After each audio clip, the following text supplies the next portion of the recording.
কারো জন্য কারো জীবন কিন্তু কখনোই থেমে থাকে না। আপনার খুব কাছের কেউ যদি মারা যায়, তাও দেখবেন একটা সময় কিন্তু ঠিক সব স্বাভাবিক হয়ে যাবে।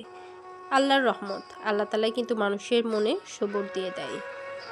বাই দ্য ওয়ে ভিউয়ার্স, আসসালামু আলাইকুম। কেমন আছেন আপনারা সবাই? আশা করি আপনারা সবাই ভালো আছেন। আজকের এই তো সারাদিনে আমার একটা ডেইলি ব্লগ নিয়ে হাজির হয়ে গেছি আপনাদের সাথে। হেল্পিং হ্যান্ড না বলে ফাঁকি দিয়ে চলে গেছেন। সে চলে গেছেন তো কি হয়েছে? কাজ তো আর বসে নাই, আমার কাজ আমাকেই করতে হবে। হয়তোবা সে থাকলে একটু সাহায্য হতো, আর আজ তাকে ছাড়াও ঠিকই কিন্তু চলতে পারছি। আলহামদুলিল্লাহ। যাই হোক, এই তো ঘর বাড়ি সব গুছানো হলো, আজ এক্সট্রা গ্রোসারি শপিং করা হয়েছে। সব কিছু মিলে ব্যস্ততার মধ্যে অনেক দিনটা কাটলো।